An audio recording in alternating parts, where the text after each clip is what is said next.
بسم اللہ الرحمن الرحیم۔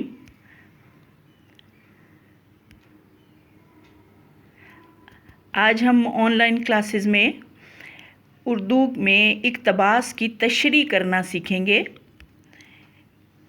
جماعت نوہم کے سبق نمبر 1، ہجرت نبوی صلی اللہ علیہ وآلہ وسلم کے مصنف کا نام ہے مولانا شبلی نعمانی۔ اس کا جو اقتباس میں نے آج آپ کے لیے سلیکٹ کیا ہے وہ پیج نمبر 2، سبق کے پیج نمبر 2 پر وہ اقتباس ہے۔ یہ دیکھ لیجئے، یہاں سے اس کو چنا ہے کہ جب حضرت ابوبکر رضی اللہ تعالیٰ عنہ سے پہلے قرارداد ہو چکی تھی، دونوں صاحب پہلے جبل ثور کے غار میں جا کر پوشیدہ ہوئے۔ یہ غار آج بھی موجود ہے اور بوسہ گاہ خلائق ہے۔ اقتباس کی تشریح کرنے کا طریقہ یہ ہے کہ پورا سوال لکھنے کی اتنی ضرورت نہیں ہے، کیونکہ اگر پورا سوال لکھتے ہیں تو 2 سے 3 لائنوں میں آتا ہے اور بچہ مارکر کی رائٹنگ کو نہیں سنبھال پاتا، اور لفظ جو ہے وہ اوپر کے لفظ نیچے اور نیچے کے لفظ اوپر ایک دوسرے کو ٹچ کرتے ہیں، جس سے رائٹنگ کی خوبصورتی میں فرق آتا ہے۔ اس لیے بیسٹ وے یہ ہے کہ آپ اس طرح سے ہیڈنگ کے طور پہ اقتباس کی تشریح ہیڈنگ دے دیں۔ اس کے بعد چونکہ 2 پیراگراف ہوتے ہیں، 2 اقتباس ہوتے ہیں، الف اور بے، اس طرح سے الف لکھنے کے بعد آپ نے ایک لائن میں ڈاٹڈ فارم میں پیراگراف کو مینشن کر دینا ہے۔ 2 سے 3 لفظ جیسے میں نے لکھا، حضرت ابوبکر سے آگے ڈاٹ ڈال کے بوسہ گاہ خلائق ہے، یعنی یہ مینشن کرنا ہے کہ اقتباس کون سا ہے جس کی میں تشریح کرنے جا رہی ہوں۔ ٹھیک ہے، اس کے بعد سوال میں چونکہ آپ کو معلوم ہے کہ 3 چیزیں پوچھی جاتی ہیں، 3 حصے ہوتے ہیں اس سوال کے، ایک حوالہ متن، ایک خط کشیدہ الفاظ کے معنی، اور تیسرے نمبر پر تشریح ہوتی ہے۔ یہ اقتباس 5 نمبر کا ایک اقتباس ہوتا ہے، جس میں 1 نمبر کا حوالہ متن ہوتا ہے، یعنی آدھے نمبر کا آپ کا جو ہے وہ سبق کا عنوان اور آدھے نمبر کا مصنف کا نام ہوتا ہے۔ اس کے بعد 2 نمبر کے آپ کے خط کشیدہ الفاظ کے معنی ہوتے ہیں، جو کہ 4 ہوتے ہیں۔ خط کے معنی ہوتے ہیں سیدھی لائن، اور کشید کے معنی ہوتے ہیں کھینچنا، لینا۔ ٹھیک ہے، یہ جس لفظ کے اوپر یہ خط لگایا جاتا ہے، لائن لگائی جاتی ہے، اس لفظ کے معنی لکھنا مقصود ہوتا ہے۔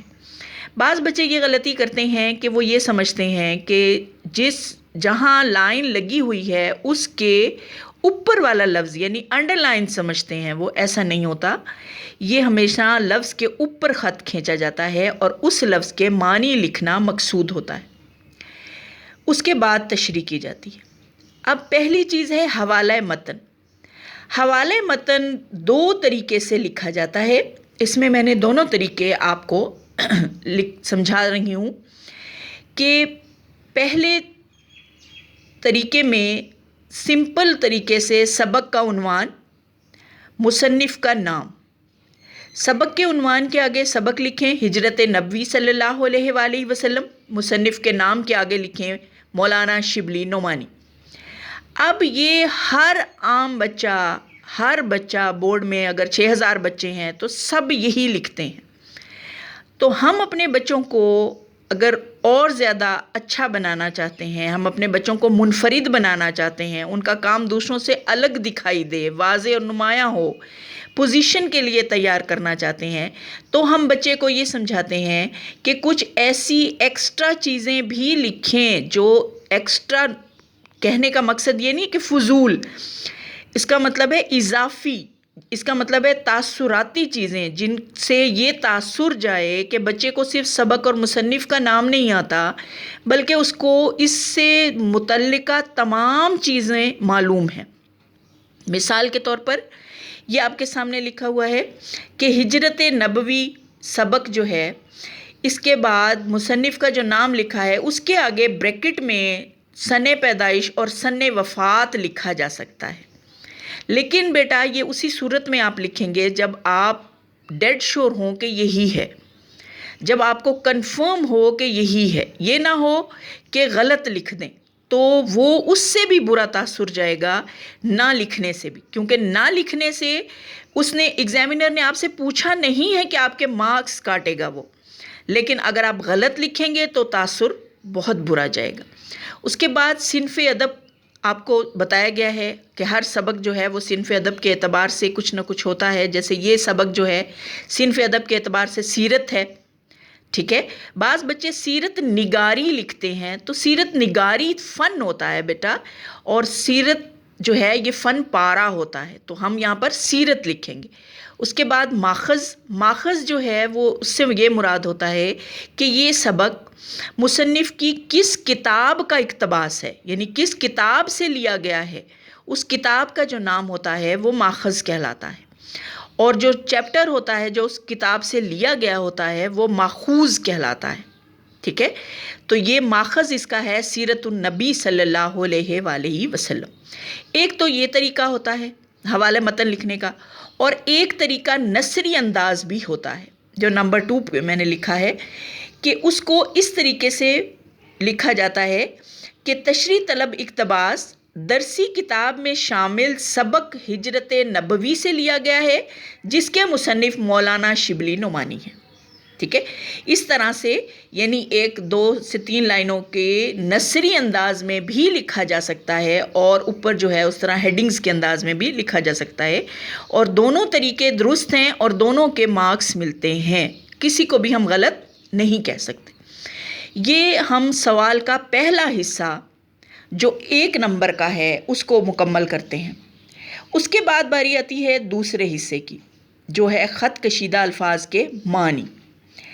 اب یہ معنی میں ایک چیز سمجھ لیجئے کہ لفظ معنی 2 طریقے سے لکھا جاتا ہے، میم عین الف آ نون چھوٹی ینی، میم عین نون چھوٹی ینی۔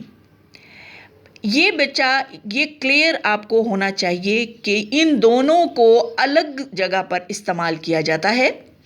جب لفظ آئے تو اس کے ساتھ میم عین نون چھوٹی نہیں آئے گا، کیونکہ وہ واحد معنی ہوتا ہے، ٹھیک ہے۔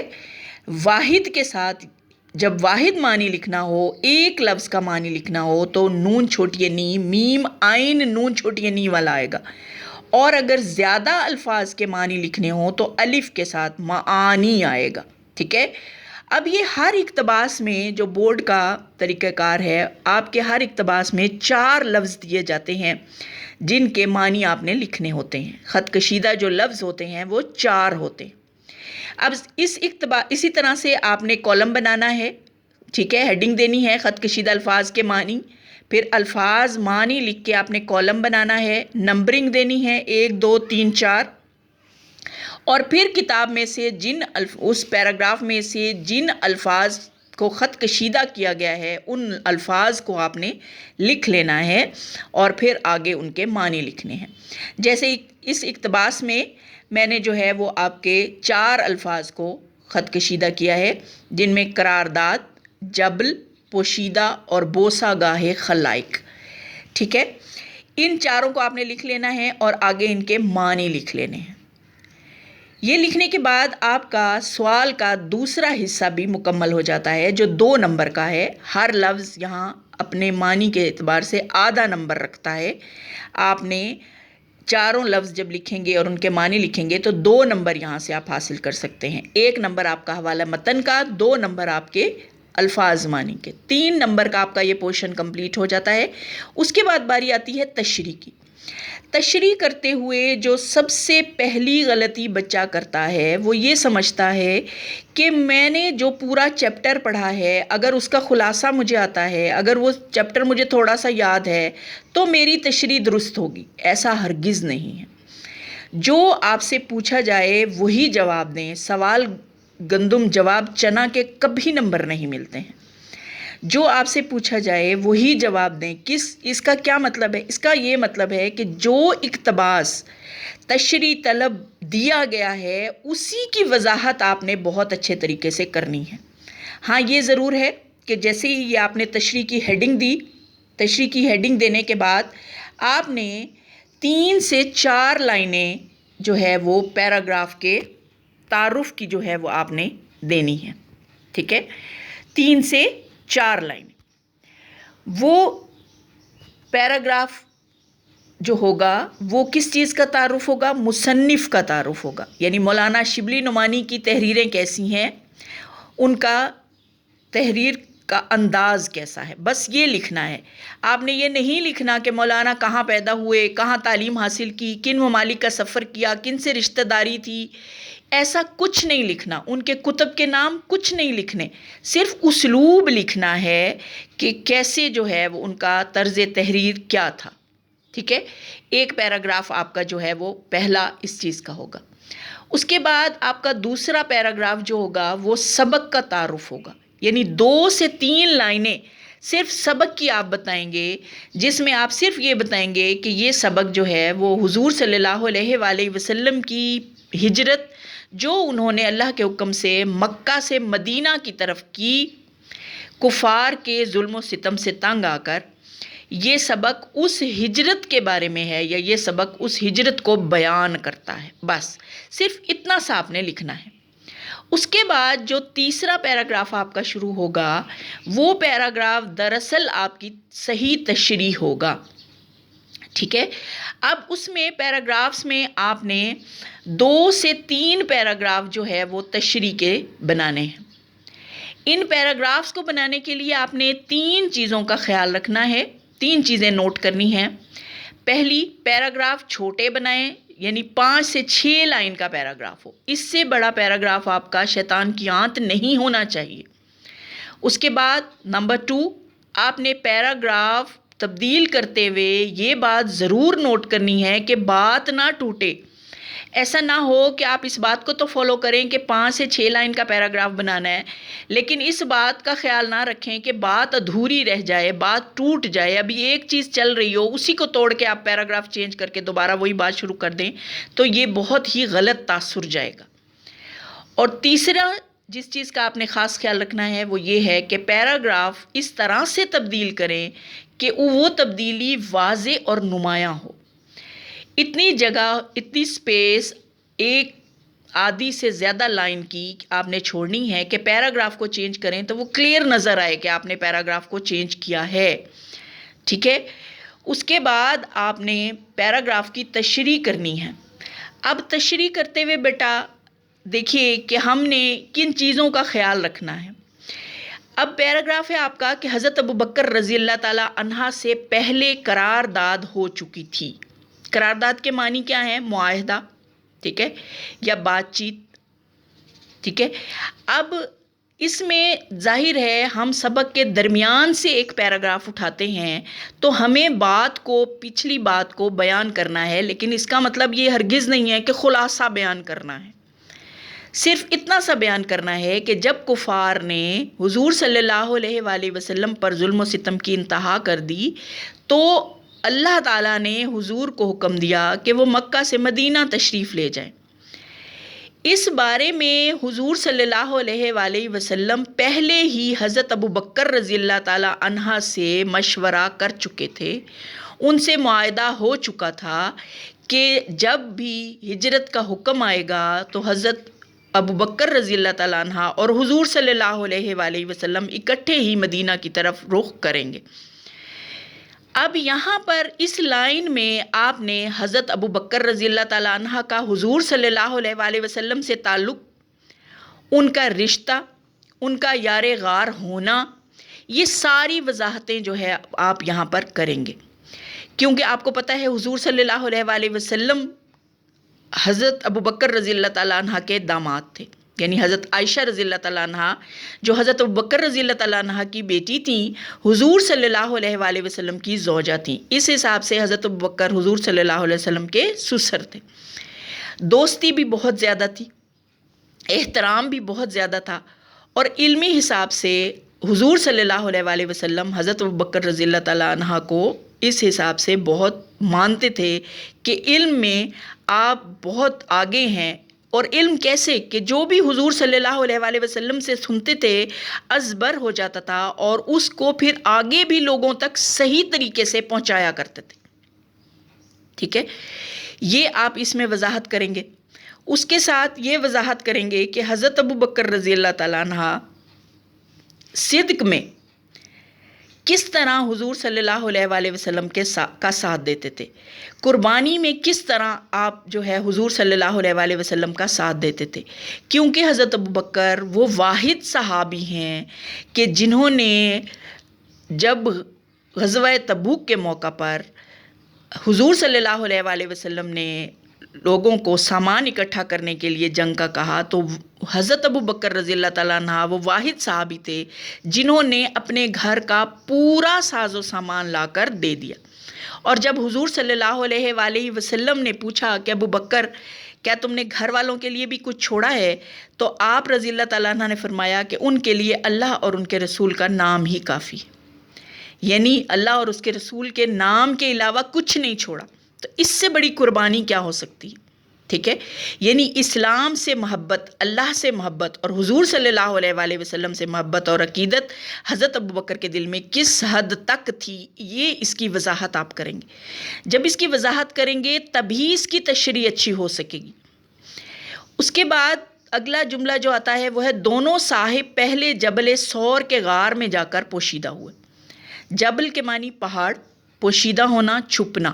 اب چھپنا اگرچہ حضور صلی اللہ علیہ وآلہ وسلم کے لیے مناسب لفظ نہیں ہے، لیکن پوشیدہ ہونا، چھپنا ہی معنی آپ لکھیں گے. ٹھیک ہے، یہ بعض بچے یہ سوچتے ہیں کہ اس سے کوئی ملتا جلتا لکھ دیں، تو ایسا نہیں ہے. ٹھیک ہے، پوشیدہ ہوئے، چھپے. پوشیدہ اگر صرف پوشیدہ ہو تو چھپا ہوا بھی ٹھیک ہے. ٹھیک ہے، اور پوشیدہ ہوئے، چھپے. اب بیٹا اس میں آپ نے دو چیزوں کو مزید بیان کرنا ہوگا. کیا کہ جبل ثور کہاں واقع ہے، کہ یہ مکہ سے تھوڑا دور واقع ہے. ٹھیک ہے، مکہ سے جیسے نکلیں چند کلومیٹر کے فاصلے پر یہ واقع ہے. اور اس جبل ثور کے ایک غار میں جو کہ جس کا دہانہ بہت چھوٹا تھا، جہاں سے نظر نہیں آتا تھا، وہاں آپ صلی اللہ علیہ وآلہ وسلم اور حضرت ابوبکر رضی اللہ تعالیٰ عنہ جو ہے وہ وہاں اس غار میں تشریف لے گئے. اب اس کی وضاحت کرتے ہوئے دو تین واقعات بہت معروف ہیں. ایک یہ کہ جیسے ہی حضور صلی اللہ علیہ وآلہ وسلم اور حضرت ابوبکر رضی اللہ تعالیٰ عنہ اس غار میں تشریف لے گئے تو اللہ تعالیٰ نے آپ کی حفاظت کے لیے دو طریقے جو ہے وہ وہاں پر فوری طور پر دو عمل جو ہے وہ ہوئے. ایک یہ ہوا کہ مکڑی کو اللہ تعالیٰ نے حکم دیا کہ فوراً غار کے دہانے پر جو ہے وہ جالا بن دو. آپ کو معلوم ہوگا کہ مکڑی کہاں جالا بنتی ہے، جہاں ویرانہ ہو، جہاں لوگ نہ گئے ہوں، جہاں کبھی کسی کا گزر نہ ہوا ہو. ٹھیک ہے، یا کافی عرصے تک جہاں انسانوں کا آنا جانا نہ ہو، وہاں پر جالا جو ہے وہ مکڑی کا دکھائی دیتا ہے.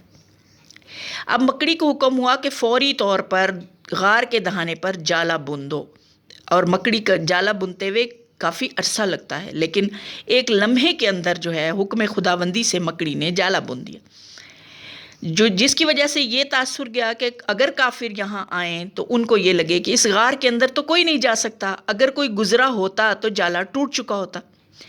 پھر ایک کبوتری کو یہ حکم ہوا کہ فوری طور پر غار کے دہانے کے قریب انڈے دے دے، کیونکہ پرندے بھی ظاہر ہے وہاں انڈے دیتے ہیں جہاں انسانوں کا گزر نہ ہو، جہاں انسان ان کے انڈوں کو، ان کے گھونسلے کو نقصان نہ پہنچا سکیں.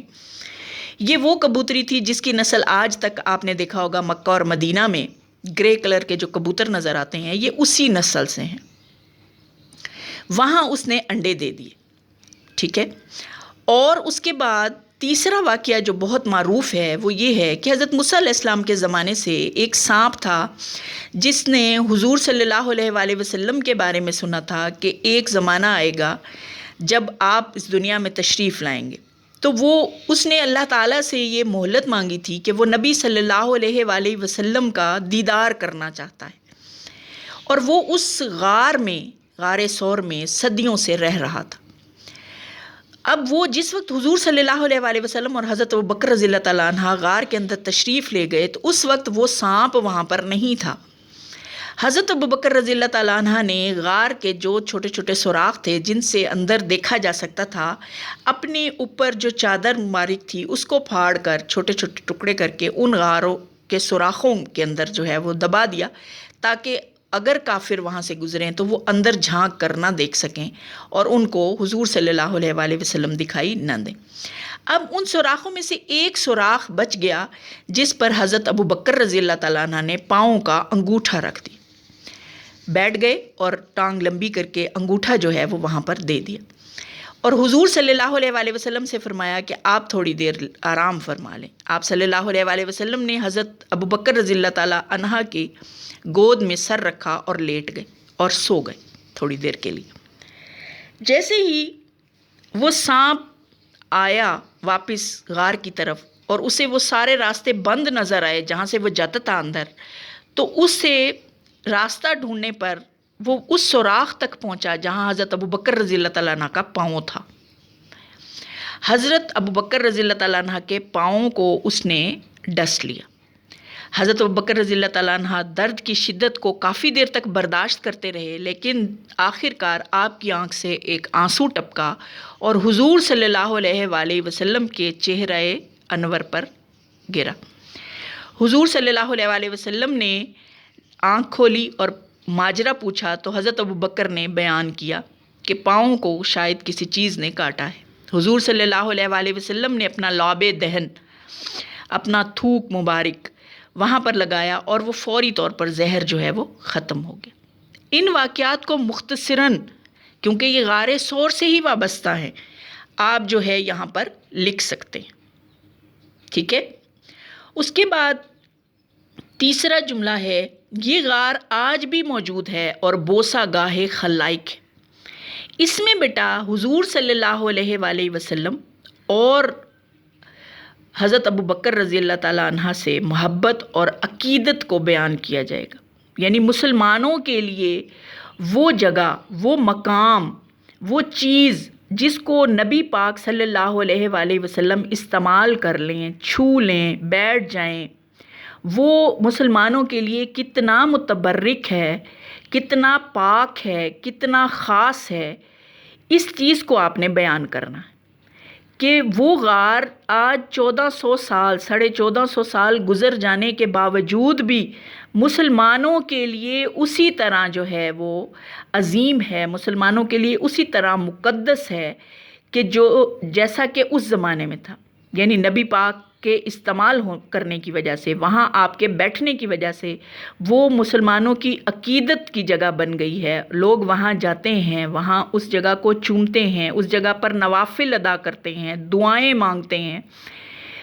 خدا نخواستہ بدعت کے طور پر نہیں کہ وہ ان پتھروں سے نہیں مانگتے، بلکہ اس جگہ پر جا کر مانگتے ہیں، کیونکہ ہمارا یہ ایمان ہے کہ جس جگہ پر نبی صلی اللہ علیہ وآلہ وسلم کے قدم مبارک لگے ہیں اس سے پاک جگہ نہیں ہو سکتی، اور آپ کو پتہ ہے کہ نماز کے لیے پاک جگہ کا ہونا ضروری ہے، تو لوگ وہاں جاتے ہیں، عبادت کرتے ہیں، دعائیں مانگتے ہیں، اور ان کی وہ دعائیں قبول بھی ہوتی ہیں، ان کی وہ عقیدت اللہ تعالیٰ کو پسند بھی آتی ہے اور قبول بھی ہوتی ہے۔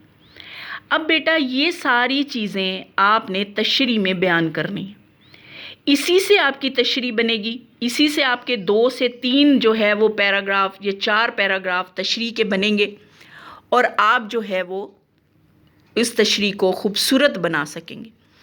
اب تشریح کرتے ہوئے ایک چیز کا اور آپ نے خیال رکھنا ہے کہ حوالہ جات کیا ہوتے ہیں، ٹھیک ہے۔ تشریح میں حوالہ جات کا بھی آپ نے خیال رکھنا ہے۔ حوالہ جات لکھنے کا طریقہ جو ہے وہ یہ ہوتا ہے کہ آپ نے ان حوالہ جات کو 2 جو ہے وہ فارم میں لکھ سکتے ہیں۔ ایک فارم جو ہے وہ یہ ہوتی ہے کہ اشعار کی صورت میں حوالہ جات دیے جاتے ہیں۔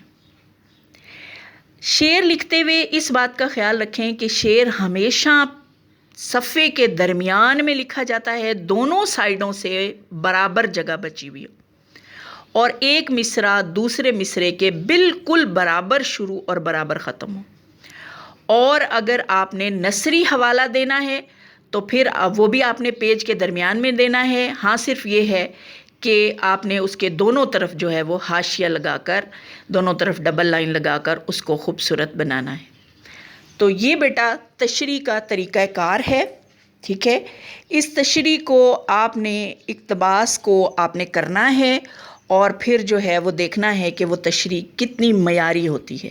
انشاءاللہ بہت معیاری ہوگی اور آپ کو فل نمبر جو ہے وہ اس کے ملیں گے، کیونکہ 2 نمبر آپ کے الفاظ معنی کے ہوتے ہیں، ایک حوالہ متن کا ہوتا ہے اور 2 نمبر آپ کے تشریح کے ہوتے ہیں. اس 2 میں سے اگر آپ نے بیسٹ وے میں تشریح کی، بہت اچھی وضاحت کی، مثالیں دیں، حوالہ جات دیے، تو بورڈ آپ کو 2 میں سے 2 نمبر ہی دے دیتا ہے. ٹھیک ہے، اور 2 میں سے 2 نمبر کا مطلب ہے کہ 5 میں سے اقتباس کے پورے 5 نمبر آپ حاصل کر سکتے ہیں. امید کرتی ہوں آپ کو اچھی طرح سمجھ آئی ہوگی، اور انشاءاللہ اگر آپ ان تمام ہدایت پر عمل کریں گے تو پھر 5 میں سے 5 نمبر ہی آپ حاصل کر پائیں گے. اللہ حافظ.